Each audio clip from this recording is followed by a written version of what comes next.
அக்கா அக்கா வணக்கம்க்கா. வணக்கம். திமுகல இருந்து வரோம். ஓகே. மேயர் தினேசனனுக்கு ஓட்டு கேட்டு வந்திருக்கோம். இந்த முறை தினேசனனுக்கு ஆதரவு கொடுப்பீங்கன்னு. ஆதரவு கொடுப்போம்.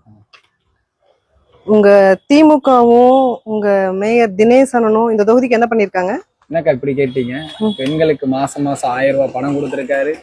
அது போக போன மாசத்துல 5000 ரூபாய் கிரெடிட் ஆயிருக்கு. இது இல்லாம பொங்கல் பரிசு வேற 3000. இதெல்லாம் போதாதுங்களா? 1000 ரூபாய் எல்லாத்துக்கும் கொடுக்குறீங்களா தம்பி? மாசம் மாசம் பெண்கள் எல்லாத்துக்கும் கொடுக்குறாங்க. எப்படி எப்படி? பெண்கள் எல்லாத்துக்குமே 1000. தகுதி வாய்ந்த பெண்கள் எப்படி தம்பி? தகுதி வாய்ந்த பெண்களுக்கு தான் நீங்க மாசம் 1000 ரூபாய் கொடுக்குறீங்க. ஓட்டு போடுறப்போ நாங்கெல்லாம் ரொம்ப தகுதியானவங்க உங்களுக்கு ஓட்டு போடுறதுக்கு, சரியா? ஓட்டு வாங்கினதுக்கு அப்புறம் நீங்க தகுதியானவங்களுக்கு மட்டும்தான் 1000 ரூபாய் கொடுப்பீங்க. எல்லாத்துக்கும் இல்லையே, எனக்கெல்லாம் வரலையே, நாள எந்த 1000 ரூபாயும் வாங்கலையே உங்ககிட்ட. அப்புறம் என்ன சொன்னீங்க? 5000 ரூபாய் கொடுத்தாரா? அந்த 5000 ரூபாய் 1000 ரூபாய் வாங்கினாங்கல்ல, அவங்களுக்கு தான் கொடுத்தாரு, எங்களுக்கெல்லாம் இல்ல. இன்னொன்னு என்ன சொன்னீங்க? பொங்கலுக்கு 3000 ரூபாயா?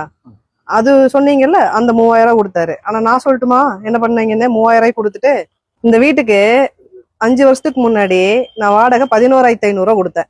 இன்னைக்கு வாடகை எவ்வளவு தெரியுமா தம்பி? 15,000. எவ்வளவு ஜாஸ்தியா இருக்கு? 3,500 ரூபாய் ஜாஸ்தியா இருக்கு மாசம், சரியா? ஒரு தடவை வருஷத்துக்கு ஒரு தடவை 3000 ரூபாய் கொடுத்து போட்டு மாசம் மாசம் எங்கிட்ட இருந்து 3,500 ரூபாய் உடுங்கிட்டு இருக்கிறீங்க. வருஷத்துக்கு என்ன கணக்கு தெரியுமா? 42,000. 5 வருஷத்துக்கு எவ்வளவு எங்கிட்ட இருந்து வாங்கியிருக்கிறீங்கம்மா?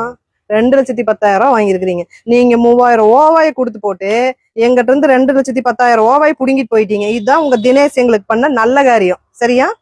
வரிங்கிற பேர்ல கொண்டு எங்க தலையில இடுக்கி இருக்கிறீங்க. இரு என்ன அவசரம், இன்னும் நிறைய இருக்குது. இருங்க உடன்பிறப்புகளா, உங்ககிட்ட நிறைய பேசுன, இருங்க. இங்க வாங்க, நான் சொல்றதெல்லாம் போய் கேட்டு வாங்க. உங்க தினேசன் கிட்ட வாங்கிங்க.